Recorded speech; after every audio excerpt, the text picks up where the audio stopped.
So we have a Facebook group here where it's, we really try to just have healthy conversations, but sometimes they turn very judgmental of each other. Absolutely. And it's so hard to manage that, because I think a lot of it comes from, insecurity, or people are trying to, put other people down. So how would you, it might be kind of similar to what you just said, but for people watching that are very sensitive to different judgments and different comments, what would you say to someone watching into, that's kind of having a hard time dealing with the judgment of being a new mom? I have two Instagram accounts. One of them is Omeo Mommy, and then one of them is specifically labor, delivery, postpartum, and breastfeeding. And that account, I run that from the perspective of just as a nurse, most of that stuff, just because I had to separate the two. And I will say that my whole focus as a lactation consultant, speaking on that account, as well as Omeo Mommy, both of the accounts, is when people feel judged or like a failure, I always reach out to them. I try to personally message them or leave a quick little voice message if I can, or even just like a little FaceTime through messages, anything that can let them know they're not a failure, they're not messing up with things, and that the judgments of people outside of them, just like you were saying, that's insecurity of other people. That's their insecurities coming out on them.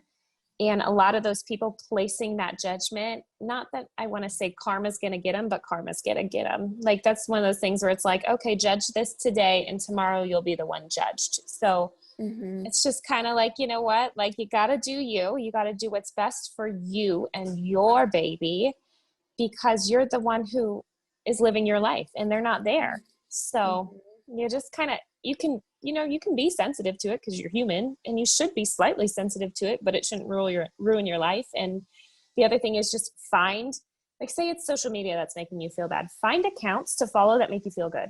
Don't go follow somebody that's going to make you feel bad or make you feel judged because of the way they're living their life, and you're not feeling like you could ever measure up to that. That's not healthy. Totally. Yeah, no, that's awesome advice. And I think another thing too is like knowing that no matter what you do, there's going to be an opinion one way or the other. Absolutely. Yeah. And it's so easy to take it personally, but it's like, especially the keyboard warriors, like we were kind of saying, like, they don't really know you. Right. We were kind of talking about unsolicited advice as a new mom. So did you personally have to deal with this when you became a new mom, unsolicited advice, and how did you, deal with people kind of just giving you advice that you weren't really asking for? I will say, so when I had my oldest, my husband was on a 6-month deployment. So my circle, I kept a really tight-knit circle. So it's very lucky. I kept myself very protected in that moment. And I will say some of the unsolicited advice that I'd get in the beginning, I had certain friends, well-meaning friends, bringing sleep books to my house to help with sleep training, anything like that. And it turned off my mom instinct. It was like, oh, I got to read this book. I got to follow this schedule. And when you get so wrapped up in that, because you think everybody else is doing this sleep training and that's what works for them, that you have to do that. I also, the more kids I have, the more advice I get.